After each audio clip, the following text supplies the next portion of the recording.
My name is Eric Medifius. I'm a 26-year-old single company worker.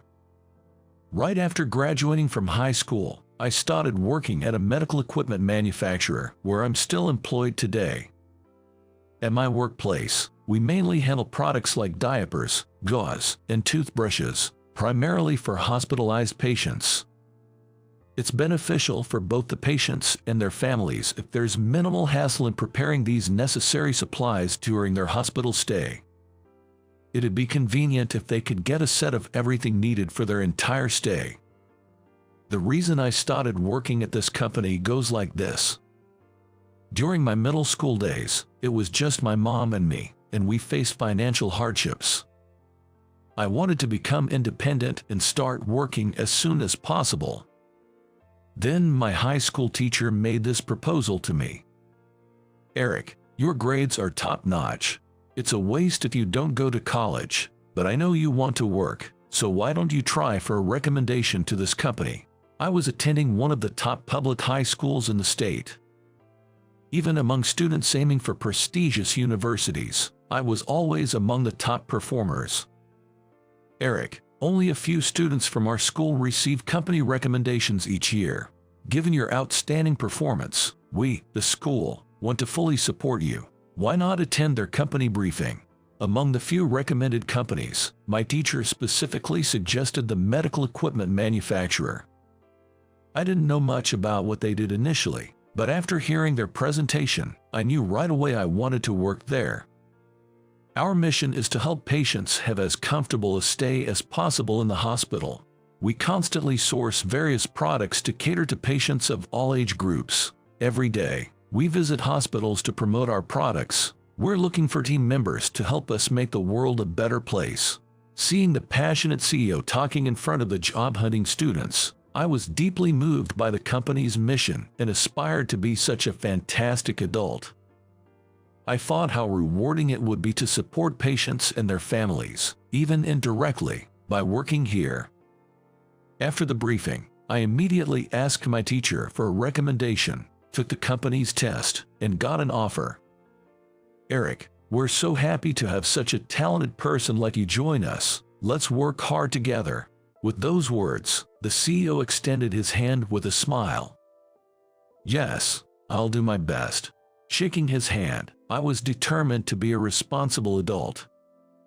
Now, I still work as a salesman, feeling fulfilled every day, and before I knew it, I've been with the company for 8 years. But there was someone who would become a significant concern in my otherwise smooth-sailing corporate life. Recently, after a department transfer, Mr. Brown, my new boss, seems to have taken a dislike to me. He always accompanies his subordinates to check on their work, but for some reason, he always chooses me. Eric, get the car ready now. But, aren't we scheduled to go on sales calls in an hour, sir? I changed my mind. Remember, you're my subordinate, and do as you're told. Without arguing, I quickly grabbed the company car keys. Mr. Brown regularly gave me such last-minute tasks. At first, I didn't understand why he was being so unreasonable, but I eventually learned the reason. He is a graduate from a top-tier university and apparently values educational background a lot. Because I joined the company right after high school, he doesn't seem to think highly of me. Before I was transferred, I heard from others that he would often complain, saying I hate working with high school graduates because they're useless. As for me, it felt incredibly unfair, but there's no way I could talk back to a superior. Even though I've been struggling in my current situation, I don't intend to quit my job, so I just have to endure it for now. Then, one day, just like usual, I went on an outside sales call with Mr. Brown. Our current branch is located in a rural area, similar to the Midwest, so it takes a significant amount of time to travel. Spending long hours in the car with him was a pain, but the beautiful countryside view from the window somewhat eases it. After we finished our scheduled sales visits, Mr. Brown said, "I'd like to stop by a convenience store," so I parked the car in the store's lot. I bought a drink and was about to return to the car when I noticed a woman in the nearby aisle. She was holding a white cane, probably visually impaired. She seemed to be in some kind of trouble. I approached her and asked, "Are you okay? I got caught in a ditch, and it broke my cane." Looking at her cane, indeed, the tip was snapped right off. The broken piece was nowhere in sight. It probably got caught in the drainage ditch and the other half got washed away. Walking alone in such a state is way too dangerous. "Where are you planning to go next?" "I was heading to the bus stop next door. I'm meeting my family there. They are coming to pick me up. The bus stop is only about a 3-minute drive from here. I've finished my rounds, and all I have to do is return to the office. I should offer this lady a ride to the bus stop." When I suggested this, she responded, "Are you sure?" and thanked me kindly. Just then, my boss returned from the convenience store. I told him about dropping her off at the bus stop. But to my surprise, he suddenly got irritated. "Are you kidding me? Why do I have to get involved in this?" "But Mr. Brown, the bus stop is on our way back. What's the big deal?" "It's not about that. I'm saying we shouldn't waste our time on something that doesn't benefit the company. Maybe she's just pretending to be blind, taking advantage of people's goodwill." How pathetic. I was at a loss for words at his claim. Indeed, the lady next to me looked deeply hurt and said, "At least let me call a taxi for her." "Do whatever you want. Remember, you're on the clock. Trying to waste time with trivial tasks. People like you shouldn't be in this company." With that, Section Chief snatched the car keys from me in a huff and drove off aggressively. I'm so tired of him always being so emotional. Later, I tried contacting a taxi company. They said there'd be a considerable wait, and they seemed reluctant for such a short ride. Not wanting to upset her with any more back and forth, I composed myself and started with a smile. "Seems like the cabs are all occupied. It'll take about 15 minutes to get to the bus stop. Mind if we walk there together?" "That's very kind of you, but I feel so bad. Earlier, that guy mentioned something about getting you fired from your job." "Don't worry about that. He doesn't have that kind of power. And once we get to the bus stop, I can head straight back to work. If Mr. Brown exaggerates this situation to the higher-ups, there might be a chance I could lose my job. However, even if that is the case, I'd have no regrets. I helped this woman with all my heart, for the greater good." When I asked her if I could hold her hand, she said, "Sure." So, we walked hand in hand slowly towards the bus stop. Her hand was soft and pale, and just touching it made my heart race. By the way, I haven't introduced myself. My name is Sarah Miller. As you can see, I'm blind, but I've always loved the piano, and now I teach classes at home. "The piano, that's wonderful. My name is Medithius. I work as a salesman at a medical equipment company." Medithius.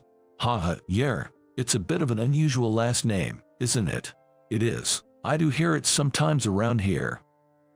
"That's right. My mom's family is from this area, and after she divorced my dad, my last name changed to Medithius." "I see. What's your first name?"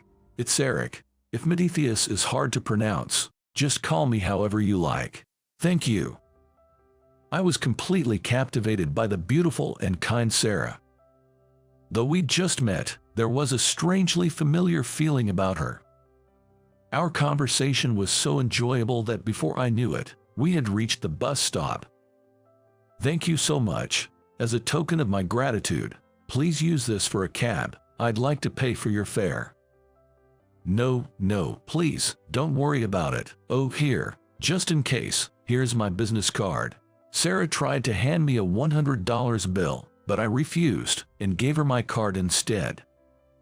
A cab happened to stop nearby, so I said goodbye to Sarah and headed back to work. Surprisingly, Mr. Brown was out of his seat. According to other employees, he apparently went to another client, leaving me behind. Seems like he might have given up on me. As expected, he seemed pretty furious about the whole situation. Oh boy, what's next? As I was engrossed in my work, I suddenly heard a familiar voice calling me from behind. Eric, could you come here for a moment? The CEO, who's usually at the headquarters, was calling me over with a distressed look on his face. Am I about to be fired? When I entered the room, the CEO began. The head of General Hospital just called, and they've decided to cut all ties with Mr. Brown. What? From General Hospital? General Hospital is our biggest client. Not only is it large in scale, but it also has several affiliate hospitals. This means that they have the final say in which companies they associate with. Normally, we'd both have to rush over and apologize immediately, but unfortunately, he's out visiting another client. So Eric, I need you to come with me right now and apologize. Even though I was thinking, why me? I hurriedly headed to General Hospital. I had been there multiple times for business with Mr. Brown, but what could have possibly made the head decide to cut ties with him? If I had something to do with it, it'd be a disaster. Even the usually calm CEO seemed quite shaken up this time. After greeting the receptionist, I was led to the director's office, where the director was already seated, waiting. Overwhelmed by the director's presence, I was taken aback when I saw the woman sitting next to him. It was Sarah, the very same person I had just walked with to the bus stop. Thank you for coming on such short notice. Please, have a seat. Thank you, but I must apologize. Our employee caused you some inconvenience, and for that, I'm truly sorry. With that, the boss, CEO, deeply bowed to the director, so I bowed as well. Please, both of you, lift your heads. I don't blame either of you. I've just decided not to do business with Mr. Brown anymore. Did Brown do something wrong? Actually, earlier today, my daughter met Mr. Brown and you, Eric, when she was out. Her cane broke, and you kindly escorted her to the bus stop. I truly appreciate it. I'm deeply sorry for the inconvenience back then. Thanks to Eric, I was really saved. Come to think of it, the director's last name was Miller, just like Sarah's. I hadn't imagined they were father and daughter. CEO seemed shocked by the turn of events. I feel like Eric has been really kind to her, and I'm truly grateful for that. Oh, it's no big deal. I just did what was expected. If I could be of any help to Sarah, that's all that matters. Yes, but unfortunately, my daughter mentioned that Mr. Brown made an insensitive comment towards her. Yes, he mocked me pretending to be disabled and said it was pathetic to rely on the kindness of others. Did Brown really say that? I'm truly sorry. Upon hearing about his behavior, the CEO was visibly angered, his face turning red. From the CEO's perspective, who has a strong sense of justice, Mr. Brown's actions were absolutely unacceptable. There's no need for the CEO to apologize. However, I do have one request. Please remove him from our business. We don't want someone with such a mindset towards people with disabilities to be involved with our hospital. Instead, please assign Eric to be our point of contact. I second that request. Eric is very considerate, and he'd be perfect for the sales role. My daughter feels the same way. CEO, please consider our request. I understand. I can't send someone I don't trust to represent our company to the hospital. The CEO looked at me, silently seeking my opinion. I promise to do my best. I'm looking forward to working together, I confidently declared. Never in my wildest dreams did I expect things to turn out this way. After that, things escalated rapidly. First, Mr. Brown got into big trouble over this incident and was suspended by the higher-ups. Given that his actions might have cost us a major deal, his suspension was justified. The CEO and other executives tried to contain the situation by making an unexpected personnel change, sidelining Mr. Brown to a less significant role. But in the end, it seemed too uncomfortable for Mr. Brown to stay at the company, and he decided to resign voluntarily. After leaving, He tried to find a new job, but it didn't work out well. Eventually, it seems his family grew tired of his antics. His wife and kids left him, and now he lives alone in loneliness. Looking back at his behavior, I personally think he got what he deserved. By the way, I became a sales representative for the General Hospital. While working hard, there was an unexpected turn in my relationship with Sarah. From our first meeting, I was deeply attracted to her. However, a shocking truth came to light. One day, I was invited to Sarah's home. Upon entering, I felt a strong sense of déjà vu. Wait a minute. For some reason, I felt I had been here before. As I was lost in this strange sensation, Sarah, with a smile, said, "Haha, seems like you finally remembered, Rick." Rick. Huh? Oh, a memory from my past suddenly flooded back to me. When I was 7, my parents got divorced, and my mom took me back to her parents' place in Nebraska temporarily. Back then, I often played with a childhood friend, a girl. Her name was nicknamed Sally, and she was such a sweet girl. My mom, fleeing from my dad, came back to her family home with me. I remember feeling the heartbreak as a child back then. But what filled that void was the fun times I spent with Sally. Her kindness, I wonder how much it helped me. I really liked Sally. Once again, I looked at Sarah's face. "Sally, I'm sorry, I just realized it's you. It's okay. No wonder you didn't notice. I used to be able to see a bit back then, but my vision got worse over the years. It was only when I heard the name associated with Rick that I realized you're Rick. But no matter how much time passes or how much we change, our relationship hasn't changed a bit, right? Of course, I still like you, Sally." It was natural that, meeting her again after 19 years, I fell in love with her all over again. "I love you too, Rick. I really do." Tears welled up in Sally's eyes as she spoke. Filled with happiness, I gently embraced her. And so, we began dating and now frequently go out on dates. Today, after a long time, I visited my grandparents' house with Sally. My grandparents were delighted that Sally had come to visit again. We used to play at my grandparents' house a lot when we were kids. Suddenly, I remembered something and asked Sally, "Sally, do you remember burying that time capsule?" "Oh, yeah, I remember that. I'll try to dig it up and find it.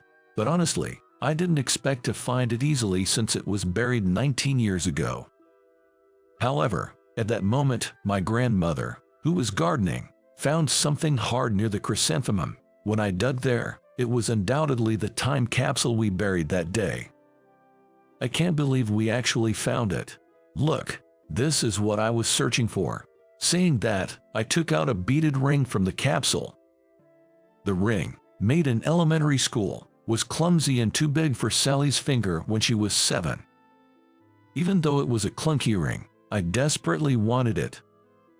I slid the ring onto Sally's finger and repeated the words I said 19 years ago. "I love you more than anything in the world, Sally. Will you marry me?" To my surprise, the ring fit perfectly on Sally's ring finger now.